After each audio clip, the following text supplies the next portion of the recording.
ಗುರುಭ್ಯೋ ನಮಃ ಹರಿ ಓಂ. ನಮಸ್ಕಾರ, ವೆಲ್ಕಮ್ ಟು ವಾಸ್ತು ಜ್ಯೋತಿ ಕಾರ್ಯಕ್ರಮಕ್ಕೆ ಸುಸ್ವಾಗತಗಳು.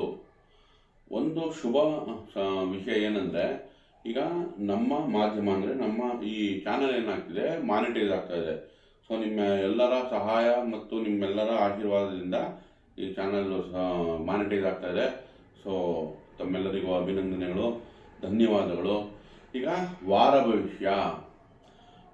ಭವಿಷ್ಯಕ್ಕೂ ಮೊದಲು ಒಂದು ಸಣ್ಣ ನಿಮಗೆ ಪರಿಹಾರಗಳ ಬಗ್ಗೆ ಹೇಳ್ತೀನಿ.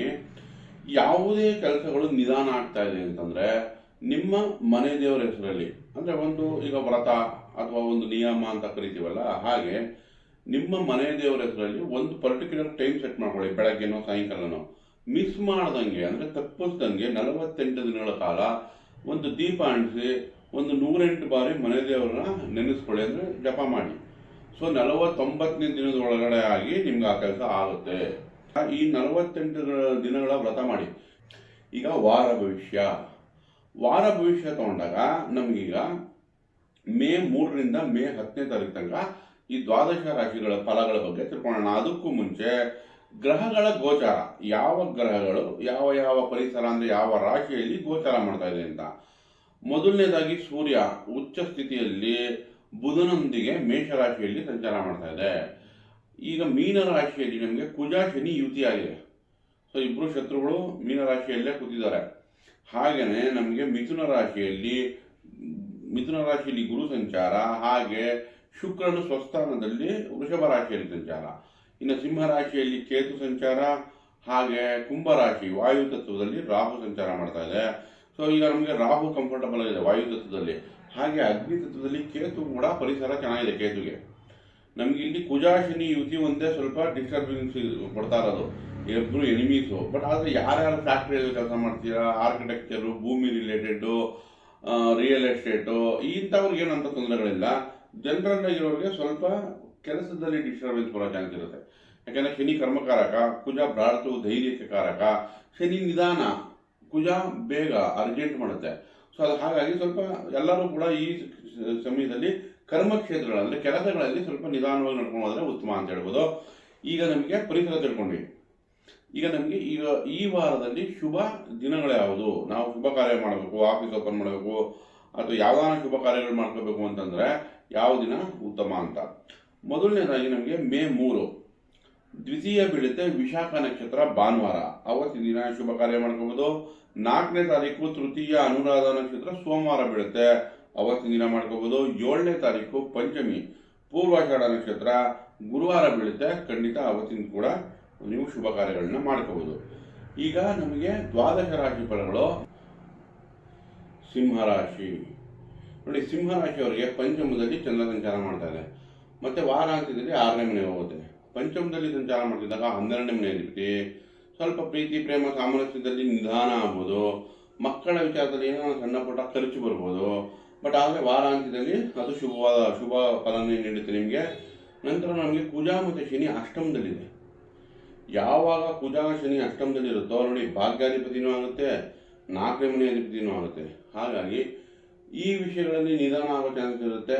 ಅಥವಾ ತಂದೆ ಆರೋಗ್ಯದಲ್ಲಿ ಚಿಂತೆ ಕಾಡಬಹುದು. ಅಷ್ಟಮ ಶನಿ ಇದ್ದಾಗ ಶನಿ ದೃಷ್ಟಿ ನೋಡಿ ನಿಮಗೆ 10ನೇ ಮನೆ ಮೇಲೆ ಬೀಳುತ್ತೆ. ಕೆಲಸ ಕಾರ್ಯಗಳಲ್ಲಿ ಒತ್ತಡ ಬರ್ಬೋದು ಅಥವಾ ಸಣ್ಣ ಪುಟ್ಟ ದುಃಖ ಬರ್ಬೋದು. ಹಾಗಾಗಿ ಶನಿ ಶಾಂತಿ ಅಗತ್ಯ. ನೀಲಾಂಜನ ಸಮಾಭಾಸಂ ರವಿಪುತ್ರಯಮಾಗ್ರಜಂ ಛಾಯಾ ಮಾರ್ತಾಂಡ ಸಂಭೂತಂ ತಂ ನಮಾಮಿ ಶನೈಶ್ಚರಂ ಒಂದು 21 ಬಾರಿ ದಿನನಿತ್ಯ ಹೇಳ್ಕೊಳ್ಳಿ. ಕಬ್ಬಿಣದ ಯಾವುದಾದ್ರೂ ಒಂದು ಟೂಲ್ಸನ್ನು ಹಾರ್ಡ್ ವರ್ಕರ್ಗೆ ಅಂದರೆ ಕಷ್ಟ ಬಿದ್ದು ಕೆಲಸ ಮಾಡೋರಿಗೆ ಡೊನೇಷನ್ ಮಾಡಿ, ಅಂದರೆ ದಾನ ಕೊಡಿ.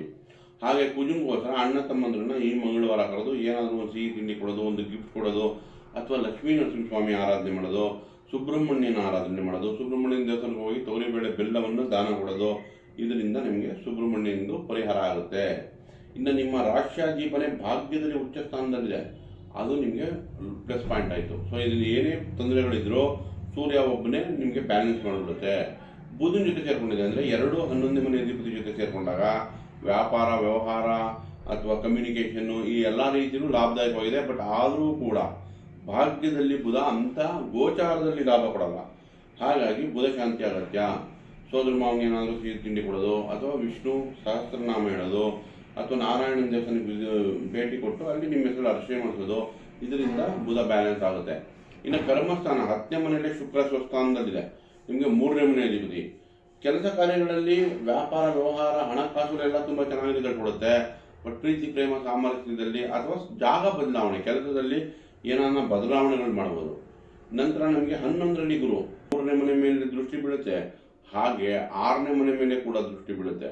ಸೊ ಹಾಗಾಗಿ ನಿಮಗೆ ಮಾತುಕತೆ, ಕಮ್ಯುನಿಕೇಷನ್ನು, ದಿನನಿತ್ಯ ರುಟೀನ್ ವರ್ಕು ಅಥವಾ ವೃತ್ತಿ ಇಂಥ ಎಲ್ಲ ವಿಷಯಗಳಲ್ಲೂ ಗುರುವಿನಿಂದ ಲಾಭ ಚೆನ್ನಾಗಿದೆ. ಸೊ ನಮಗೆ ಇಲ್ಲಿ ಶನಿ ಮತ್ತು ಕುಜಂಗ ಒಂದು ಪರಿಹಾರ ಮಾಡಿಕೊಂಡ್ರೆ ನಿಮಗೆ ಲಾಭ ಹೆಚ್ಚಾಗುತ್ತೆ.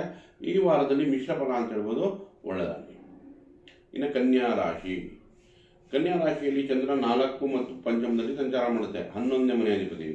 ಮನೆ, ವಾಹನ ಇತ್ಯಾದಿಗಳಿಂದ ಲಾಭನ ಎಕ್ಸ್ಪೆಕ್ಟ್ ಮಾಡ್ಬೋದು. ಹಾಗೆ ನಿಮಗೆ ಮನಸ್ಸು ಕೂಡ ಹೊಸ ಉತ್ಸಾಹ ಉಲ್ಲಾಸದಲ್ಲಿರುತ್ತೆ. ಚಂದ್ರನಿಂದ ಲಾಭ ಚೆನ್ನಾಗಿದೆ ಈ ವಾರದಲ್ಲಿ, ಅಂದರೆ ಉತ್ಸಾಹ ಚೆನ್ನಾಗಿದೆ. ಹಾಗೆ ಕೂಡ ಕನ್ಯಾ ರಾಶಿಯವರಿಗೆ ಸಪ್ತಮದಲ್ಲಿ ಶನಿ ಬಲವಾಗಿದೆ. ಹಾಗೆ ಕೂಡ 3 ಅಷ್ಟಮಾಧಿಪ ಸಪ್ತಮ ಕೇಂದ್ರದಲ್ಲಿ ಕುಜನ ಜೊತೆ ಇದ್ದಾಗ ಇಬ್ಬರು ಇಂಡಿವಿಜುವಲಿ ತುಂಬ ಚೆನ್ನಾಗಿ ರಿಸಲ್ಟ್ ಕೊಡ್ತಾರೆ. ಬಟ್ ಜೊತೆಲಿದ್ದಾಗ ಎನಿಮೀಸು ಒಬ್ಬರು ಅರ್ಜೆಂಟ್ ಮಾಡ್ತಾ ಇದ್ದಾರೆ, ಒಬ್ಬರು ನಿಧಾನ ಮಾಡ್ತಿದ್ದಾರೆ. ಸೊ ಈಗ ನೀವು ಮಾನಸಿಕವಾಗಿ ಸಂಯಮ ಸಹನೆಯಿಂದ ಕೆಲಸಗಳು ಮಾಡಬೇಕು. ಅರ್ಜೆಂಟ್ ಮಾಡಿ ತಪ್ಪು ನಿರ್ಧಾರಗಳನ್ನ ತಗೋಬಾರ್ದು. ಹಾಗೆ 12ನೇ ಮನೆ ಅಧಿಪತಿ 12ನೇ ಮನೆ ಅಧಿಪತಿ ಸೂರ್ಯ ಅಷ್ಟಮದಲ್ಲಿ ಉಚ್ಚ ಸ್ಥಿತಿಲಿದೆ. ಇದೊಂಥರ ನಿಮಗೆ -�ಟು - ಪಾಸಿಟಿವ್ ಕೊಡೋ ಥರ ಲಾಭದಾಯಕವಾಗೇ ಇದೆ. ಸರ್ಕಾರದಿಂದ ಏನಾದ್ರು ತೊಂದರೆಗಳಿದ್ರೆ ಅದೆಲ್ಲ ಸಾಲ್ವ್ ಆಗುತ್ತೆ. ಪ್ರಾಬ್ಲಮ್ಗಳು ಏನಾದ್ರು ಇದ್ರೆ, ಅದು ತಂದೆ ಜೊತೆ ಏನಾದರೂ ವಾದ ವಿವಾದಗಳಿದ್ರೆ ಎಲ್ಲ ಸರಿಪಡಿಸ್ಕೊಳ್ಳುವಂಥ ಸಮಯ ಇದು. ಬಟ್ ಆದರೂ ಕೂಡ ಸ್ವಲ್ಪ ಅಷ್ಟಮದಲ್ಲಿರೋದ್ರಿಂದ ಸ್ವಲ್ಪ ನಿಧಾನ ಅಥವಾ ಎಚ್ಚರಿಕೆ. ಸರ್ಕಾರದ ಕೆಲಸ ಸ್ವಲ್ಪ ನಿಧಾನ ಆಗ್ಬೋದು, ವಿಳಂಬ ಆಗ್ಬೋದು, ತಂದೆಯಿಂದ ಸ್ವಲ್ಪ ಭಿನ್ನಾಭಿಪ್ರಾಯಗಳು ಅಥವಾ ವಾದ ವಿವಾದ ಬರ್ಬೋದು. ಅದು ಶುಭದಾಯಕವಾಗಿ ಸಾಲ್ವ್ ಆಗುತ್ತೆ. ಈ 15ನೇ ತಾರೀಕು ತನಕ ಸೂರ್ಯ ಕೂಡ ಭಾಗ್ಯಕ್ಕೆ ಹೋಗುತ್ತೆ, ಅದು ಲಾಭದಾಯಕವಾಗಿರುತ್ತೆ. ಇನ್ನು ಅಷ್ಟಮದಲ್ಲಿ ಬುಧ ಇದ್ದರೆ ನಿಮಗೆ ಅನುಕೂಲ ಮಾಡಿಕೊಡುತ್ತೆ. ಏನಾದರೂ ನಿಮ್ಮ ರಾಶ್ಯಾದೀಪ ಕರ್ಮಾದೀಪ ಅಷ್ಟಮದಲ್ಲಿದ್ದಾಗ ಕೆಲಸದಲ್ಲಿ ಆಕಸ್ಮಿಕ ಒಳ್ಳೊಳ್ಳೆ ಬದಲಾವಣೆಗಳಾಗುತ್ತೆ. ಸೊ ನಿಮಗೆ ಬುಧ ಇಲ್ಲಿ ಪಾಸಿಟಿವ್ ರಿಸಲ್ಟ್ ಕೊಡುತ್ತೆ. ಗೋಚಾರದಲ್ಲಿ ಅಷ್ಟಮದಲ್ಲಿ ಬುಧ. ಇನ್ನು ಭಾಗ್ಯದಲ್ಲಿ ಶುಕ್ರ 2ನೇ ಮನೆ ಅಧಿಪತಿ 9ರಲ್ಲಿ ಸ್ವಸ್ಥಾನದಲ್ಲಿದೆ. ಸೊ ನಿಮ್ಗೆ ಅದೃಷ್ಟಗಳಿಗೆ ಹಣಕಾಸಿಗೆ ಕೊರತೆ ಇರಲ್ಲ, ಹಣಕಾಸಿನ ಅರಿವು ಹೆಚ್ಚಾಗೋ ಚಾನ್ಸಸ್ ಚೆನ್ನಾಗಿದೆ. ನಿಮ್ಮ ದಶಾಭುಕ್ತಿ ಚೆನ್ನಾಗಿದ್ದರೆ ಈ ವಾರದಲ್ಲಿ ನಿಮಗೆ ಒಂದು ಒಳ್ಳೊಳ್ಳೆ ಲಾಭನೇ ನಿರೀಕ್ಷಿಸ್ಬೋದು. ಇನ್ನು ಕರ್ಮಸ್ಥಾನದಲ್ಲಿ ಗುರು ಇದೆ, ಅದು ನಿಮ್ಮ ಕುಟುಂಬ ಧನಭಾವದ ಮೇಲೆ ದೃಷ್ಟಿ ಬೀಳ್ತಾ ಇದೆ. ಸೊ ಹಾಗಾಗಿ ಅದನ್ನು ಕೂಡ ಗುರು ಕೂಡ ನಿಮಗೆ ತುಂಬ ಚೆನ್ನಾಗಿದೆ ಪೊಸಿಷನ್ನು. ಇನ್ನು ಕೇತು 12ರಲ್ಲಿದ್ದರೆ ಧರ್ಮಕ್ಷೇತ್ರಗಳಿಗೆ ಭೇಟಿ ಕೊಡ್ಬೋದು, ಅಥವಾ ಯಾವುದಾದ್ರು ಒಂದು ಕೆಲಸಗಳನ್ನೇ ಬದಲಾವಣೆ ಮಾಡ್ಕೊಳ್ಬೋದು. ಅದೆಲ್ಲ ಪಾಸಿಟಿವ್ ಆಗಿ ಮುಂದೆ ಬರೋ ದಿನಗಳಲ್ಲಿ ಅದು ಲಾಭದಾಯಕವಾಗಿರುತ್ತೆ. ಇನ್ನು ರಾಹು 6ನೇ ಮನೆಯಲ್ಲಿ ಶುಭದಾಯಕವಾಗಿದೆ. ಸೊ ನಾವು ಓವರಾಲ್ ಹಾಕೊಂಡ್ರೆ ಕೋಪ ತಾಪ ಕಂಟ್ರೋಲ್ ಮಾಡಬೇಕು, ಆರೋಗ್ಯದ ಕಡೆ ಗಮನ ಕೊಡಬೇಕು. ಕುಜ ಸಪ್ತಮದಲ್ಲಿದೆ, ಕೋಪ ಜಾಸ್ತಿ ಮಾಡುತ್ತೆ. ಇನ್ನು ಸೂರ್ಯ 12ನೇ ಮನೆ ಅಧಿಪತಿ ಅಷ್ಟಮದಲ್ಲಿದೆ, ಅದು ನಿಮಗೆ ಎಕ್ಸಸ್ ಆಫ್ ಹೀಟು, ಸ್ವಲ್ಪ ಹೆಲ್ತ್ ಇಶ್ಯೂಸು, ಸ್ಕಿನ್ ಅಲರ್ಜೀಸ್ ಕೊಡುವಂಥ ಚಾನ್ಸಸ್ ಇರುತ್ತೆ. ಇದ್ರ ಕಡೆ ಗಮನ ಹರಿಸಿದ್ರೆ, ಅಥವಾ ಗ್ಯಾಸ್ಟ್ರಿಕ್ ಸಮಸ್ಯೆ, ಈಗ ಕಾಲಪುರುಷ ಕುಂಡಲಿಯಲ್ಲಿ ಸೂರ್ಯ 5ನೇ ಮನೆ ಅಧಿಪತಿ ಆಗುತ್ತೆ. ಸೂರ್ಯ ಏನು ಡೈಜೆಸ್ಟಿವ್ ಸಿಸ್ಟಮ್ ಅಂದರೆ ನಿಮ್ಮ ಜೀರ್ಣಾಂಗ ತೋರಿಸುತ್ತೆ. ಸೊ ಗ್ಯಾಸ್ಟ್ರಿಕ್ ಟ್ರಬಲ್ ಆಗೋದು, ಜೀರ್ಣ ಶಕ್ತಿ ಕೊರತೆ ಆಗೋದು, ಅದಕ್ಕೆ ನೀವು ಬ್ಯಾಲೆನ್ಸ್ ಮಾಡಬೇಕಾಗುತ್ತೆ. ಸೂರ್ಯ ಶಾಂತಿಗೋಸ್ಕರ ಬೆಳಗ್ಗೆ ಸೂರ್ಯ ಉದಯಕ್ಕೆ ಎದ್ದು ಸೂರ್ಯನಿಗೆ ಅರ್ಘ್ಯ ಕೊಟ್ಟು ಒಂದು ಒಳ್ಳೆ ಎಳೆಯ ಬಿಸಿಲಲ್ಲಿ ವಾಕ್ ಮಾಡಿ, ಅಥವಾ ಯೋಗ ಮಾಡಿ, ಅಥವಾ ಸೂರ್ಯನಾರಾಯಣ ಅಷ್ಟೋತ್ತರಗಳು ಹೇಳ್ಕೊಳ್ಳಿ, ಅದರಿಂದ ನಿಮಗೆ ಖಂಡಿತ ಲಾಭ ಸಿಗುತ್ತೆ. ಇನ್ನು ಸಪ್ತಮ ಕುಜ ಅಷ್ಟಮಾದೀಪ, ಹಾಗಾಗಿ ಸುಬ್ರಹ್ಮಣ್ಯನ ಆರಾಧನೆ ಮಾಡಿ. ಓಂ ಕಾರ್ತಿಕೇಯಾಯ ನಮಃ, ಓಂ ಸುಬ್ರಹ್ಮಣ್ಯಾಯ ನಮಃ, ಓಂ ಷಣ್ಮುಖಾಯ ನಮಃ ಒಂದು 21 ಬಾರಿ ದಿನನಿತ್ಯ ಹೇಳ್ಕೊಳ್ಳೋದ್ರಿಂದ ಮಾನಸಿಕವಾಗಿ ಸ್ಟೇಬಲ್ ಆಗಿರ್ತೀರಾ. ಓವರಾಲ್ ಹಾಕೊಂಡ್ರೆ ಕನ್ಯಾ ರಾಶಿಯವರಿಗೆ ಈ ವಾರ ಶುಭದಾಯಕವಾಗಿದೆ ಅಂತಲೇ ಹೇಳ್ಬೋದು, ಒಳ್ಳೆಯದಾಗಲಿ. ತುಲಾರಾಶಿಯಲ್ಲಿ 3 ಮತ್ತು 4ರಲ್ಲಿ ಚಂದ್ರ ಸಂಚಾರ. ಕರ್ಮಾಧಿಪನಾಗ್ತಾನೆ. ಕರ್ಮಾಧಿಪನಾಗಿ ವಾರದ ಮೊದಲ 3 ದಿವಸ ತುಂಬ ಚೆನ್ನಾಗಿದೆ. ವಾರಾಂತ್ಯದಲ್ಲಿ ಸ್ವಂತ ಮನೆಯೇ ನೋಡಿದ್ರು ಸ್ವಲ್ಪ ಕೆಲಸದಲ್ಲಿ ಬ್ಯುಸಿ ಆಗ್ತಿಲ್ಲ, ಸ್ವಲ್ಪ ಒತ್ತಡಗಳಿರುತ್ತೆ. ಓವರಾಲ್ ಚಂದ್ರನಿಂದ ಲಾಭ ಚೆನ್ನಾಗಿದೆ ಈ ವಾರದಲ್ಲಿ. ಹಾಗೆ ತುಲಾರಾಶಿಯವರಿಗೆ ಭಾಗ್ಯದಲ್ಲಿ ಗುರು ನಿಮ್ಮ ರಾಶಿ ಮೇಲೆ ದೃಷ್ಟಿ ಬೀಳ್ತಿದೆ, ಜೊತೆಗೆ ಗುರುವಿನ ದೃಷ್ಟಿ ಚಂದ್ರನ ಮೇಲೂ ಬೀಳ್ತಿದೆ. ಹಾಗಾಗಿ ಈ ವಾರದಲ್ಲಿ ನಿಮಗೆ ಶುಭ ಅಂತಲೇ ಹೇಳ್ಬೋದು. ವಧುವರ ಅನ್ವೇಷಣೆಗೆ ಶುಭ ಆಗುತ್ತೆ, ಏನೋ ಶುಭ ಕಾರ್ಯಗಳಿಗೆ ಕನೆಕ್ಟ್ ಆಗ್ತೀರಾ ಈ ವಾರದಲ್ಲಿ. ಸೊ ತುಲಾರಾಶಿಯವರಿಗೆ ಚೆನ್ನಾಗಿದೆ ಅಂತ ಹೇಳ್ತೀನಿ. ಹಾಗೆ ನೋಡಿ, ಅಷ್ಟಮದಲ್ಲಿ ಶುಕ್ರ ಸ್ವಸ್ಥಾನದಲ್ಲಿದೆ, ರಾಶ್ಯಾದೀಪ. ಸೊ ಹಾಗಾಗಿ ನಿಮಗೆ ಆಕಸ್ಮಿಕ ಲಾಭಗಳನ್ನ ನಿರೀಕ್ಷಿಸ್ಬೋದು, ಆಕಸ್ಮಿಕ ಶುಭ ಸುದ್ದಿಗಳನ್ನ ನಿರೀಕ್ಷಿಸ್ಬೋದು ಈ ವಾರದಲ್ಲಿ. ಏನಾದ್ರು ಧನಾಗಮನ ಆಗೋದು, ನಿಮ್ಮ ಕೆಲಸ ಹಳೆ ಕೆಲಸದ ಬಿಲ್ ಪೆಂಡಿಂಗ್ ಇರೋದು ಬರ್ಬೋದು. ಈ ಶುಕ್ರನಿಂದ ಲಾಭನೇ ನಿರೀಕ್ಷಿಸ್ಬೋದು. ಸಪ್ತಮದಲ್ಲಿ ಬುಧ ಇದೆ ನೋಡಿ, ಭಾಗ್ಯಾದೀಪ ಮತ್ತು 12ನೇ ಮನೆ ಅಧಿಪತಿ 7ರಲ್ಲಿದ್ದಾಗ ಫಾರಿನ್ ಹೋಗೋ ಚಾನ್ಸಸ್ ಚೆನ್ನಾಗಿದೆ. ಏನನ್ನ ದೂರ ಪ್ರಯಾಣ ಮಾಡ್ತೀನಿ ಅಥವಾ ದೂರದಲ್ಲಿ ವಿದ್ಯಾಭ್ಯಾಸ ಮಾಡ್ತೀನಿ ಅಂಥದಕ್ಕೆ ಚೆನ್ನಾಗಿದೆ. ಜನರಲ್ಲಿ ವ್ಯಾಪಾರ ವ್ಯವಹಾರಗಳಲ್ಲಿ ಖರ್ಚು ಕಾಣಿಸುತ್ತೆ ಸಪ್ತಮದಲ್ಲಿ ಬುಧ ಇದ್ರೆ. ಇನ್ನು ಸಪ್ತಮದಲ್ಲೇ ಸೂರ್ಯ 11ನೇ ಮನೆ ಅಧಿಪತಿ. ಹಾಗಾಗಿ ನಿಮಗೆ ಸೂರ್ಯ ಸರ್ಕಾರದಿಂದ ಲಾಭ, ವ್ಯಾಪಾರ ವ್ಯವಹಾರಗಳಲ್ಲಿ ಲಾಭ. 6ನೇ ಮನೆಯಲ್ಲಿ ಶನಿ ಕುಜ ಇಂಡಿವಿಜುವಲಿ ತುಂಬ ಒಳ್ಳೆಯದು. ಭೂಮಿ ವಾಹನಗಳಿಂದ ಲಾಭ ಸಿಗುತ್ತೆ. Real estate, construction, advocate, lawyer, architects, vastu ಮಾಡೋರು, ಇವರೆಲ್ಲರಿಗೂ ತುಲಾ ರಾಶಿಯವರಿಗೆ ತುಂಬ ಚೆನ್ನಾಗಿ ರಿಸಲ್ಟ್ ಕೊಡುತ್ತೆ. ಇನ್ನು ಪಂಚಮದಲ್ಲಿ ರಾಹು ಇದ್ರೆ ಮತ್ತೆ ಹೆಲ್ತ್ ಗಮನ ಕೊಡಬೇಕು. ಬಟ್ ಗುರು ದೃಷ್ಟಿ ಇರೋದ್ರಿಂದ ಚಿಂತೆ ಇಲ್ಲ. ಬಟ್ ಆದರೂ ಕೂಡ ರಾಹುಗೋಸ್ಕರ ಅರ್ಧಕಾಯಂ ಮಹಾವೀರ್ಯಂ ಚಂದ್ರಾದಿತ್ಯ ವಿಮರ್ದನಂ ಸಿಂಹಿಕಾ ಗರ್ಭಸಂಭೂತಂ ತಂ ರಾಹುಂ ಪ್ರಣಮಾಮ್ಯಂ ಒಂದು 21 ಬಾರಿ ಹೇಳ್ಕೊಳ್ಳೋದ್ರಿಂದ ಖಂಡಿತ ನೀವು ಲಾಭನ ನಿರೀಕ್ಷಿಸ್ಬೋದು. ಓವರಾಲ್ ತೊಗೊಂಡ್ರೆ ತುಲಾ ರಾಶಿಗೆ ತುಂಬ ಚೆನ್ನಾಗಿದೆ ಅಂತ ಹೇಳ್ಬೋದು. ಒಳ್ಳೆಯದಾಗಿ. ವೃಶ್ಚಿಕ ರಾಶಿ. ವೃಶ್ಚಿಕ ರಾಶಿಯವರಿಗೆ 2, 3ನೇ ಮನೆ ಚಂದ್ರ ಸಂಚಾರ ಮಾಡುತ್ತೆ. ಭಾಗ್ಯಾದೀಪ ಆಗುತ್ತೆ. ಭಾಗ್ಯಾಧಿಪತಿ ಯಾವಾಗ 2ನೇ ಮನೆ ಸಂಚಾರ, 3ನೇ ಮನೆ ಸಂಚಾರ ಮಾಡುತ್ತೋ ತಕ್ಕ ಮಟ್ಟಿಗೆ ಹೊಸ ಉತ್ಸಾಹ, ಉಲ್ಲಾಸ, ಗುರು ದೃಷ್ಟಿನೂ ಬೀಳುತ್ತೆ ಕುಟುಂಬ ಸ್ಥಾನದ ಮೇಲೆ.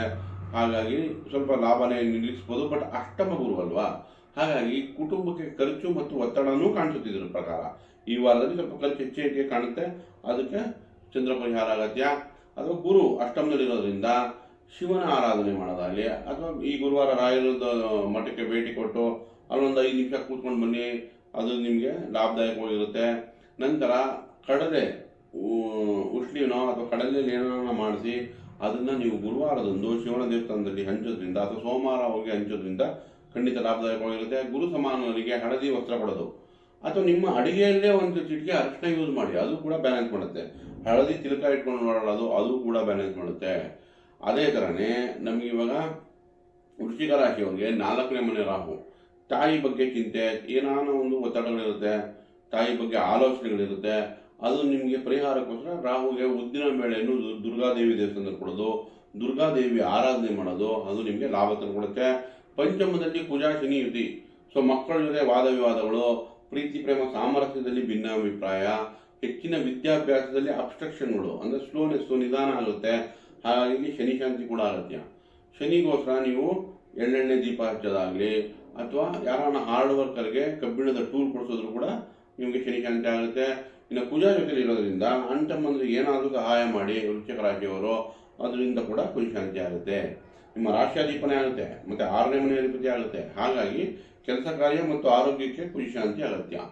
ಇನ್ನು 6ರಲ್ಲಿ ಸೂರ್ಯ ಉಚ್ಚನಾಗಿರೋದ್ರಿಂದ ಅಂದರೆ ಎಕ್ಸಾಲ್ಟೆಡ್ ಆಗಿರೋದ್ರಿಂದ ಸರ್ಕಾರದಿಂದ ಲಾಭ, ತಂದೆಯಿಂದ ಲಾಭ, ರೆಕಗ್ನಿಷನ್ ಸಿಗುತ್ತೆ, ಹೊಸ ಕೆಲಸ, ಹೊಸ ಪ್ರಾಜೆಕ್ಟು, ಕೆಲಸದ ವಿಚಾರದಲ್ಲಿ ತುಂಬ ಚೆನ್ನಾಗಿದೆ ಈ ವಾರ. ಇನ್ನು ಆರೋಗ್ಯ ಮತ್ತು ಮನೆ ಕುಟುಂಬದ ವಿಷಯ ಬ್ಯಾಲೆನ್ಸ್ ಮಾಡಿಕೊಂಡ್ರೆ ಆಚೆ ಕಡೆ ನೀವು ಗೆದ್ಕೋತೀರ. ಆಚೆದು ಏನು ತೊಂದರೆ ಕಾಣ್ತಾ ಇಲ್ಲ ನಮಗೆ. ಬಟ್ ಆದರೂ ಕೂಡ ನಮಗೆ ಕರ್ಮಸ್ಥಾನದಲ್ಲಿ ಕೇತು ಇದೆ. ನೋಡಿ, ನೀವು ಆರ್ಕಿಟೆಕ್ಚರು ಅಥವಾ ಸರ್ಜನ್ಸು ಅಥವಾ ಡೆಂಟಿಸ್ಟು, ಆಯುರ್ವೇದಿಕಲ್ಲಿದ್ದೀರಾ, ರೂಟ್ಸಲ್ಲಿ ಕೆಲಸ ಮಾಡ್ತಿದ್ದೀರಾ, ಬಯಾಲಜಿಲಿದ್ದೀರಾ, ಬಯೋಟೆಕ್ನಾಲಜಿಲಿದ್ದೀರಾ, ಕೋಡರ್ಸು ಅಥವಾ ಈ ವಿಷಯಗಳಲ್ಲಿದ್ದವರಿಗೆ ಏನೂ ತೊಂದರೆ ಇಲ್ಲ. ಜನರಲ್ ಆಗಿರೋರಿಗೆ ಕೇತು ಕರ್ಮಸ್ಥಾನದಲ್ಲಿದ್ದರು ವೃಶ್ಚಿಕ ರಾಶಿಯವರಿಗೆ ಕೆಲಸದಲ್ಲಿ ಬ್ರೇಕ್ ಜಾಸ್ತಿ ಆಗ್ತಾ ಇರುತ್ತೆ. ಹಾಗಾಗಿ ಅವರು ಕೇತುವು ಪರಿಹಾರ ಬೇಕಾಗುತ್ತೆ.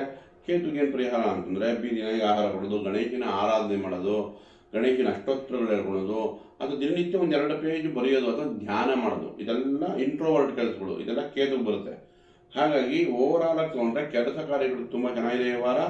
ಪರ್ಸನಲ್ ಲೈಫ್ಗೆ ಈ ಸಣ್ಣ ಪುಟ್ಟ ಪರಿಹಾರ ಮಾಡಿಕೊಂಡ್ರೆ ಖಂಡಿತ ನಿಮ್ಗೆ ಒಳ್ಳೆಯದಾಗುತ್ತೆ. ದಯವಿಟ್ಟು ಈ ವಿಡಿಯೋ ಇಷ್ಟ ಆಗಿದ್ದಲ್ಲಿ ಲೈಕ್ ಮಾಡಿ, ಶೇರ್ ಮಾಡಿ, ಸಬ್ಸ್ಕ್ರೈಬ್ ಮಾಡಿ. ಧನ್ಯವಾದಗಳು.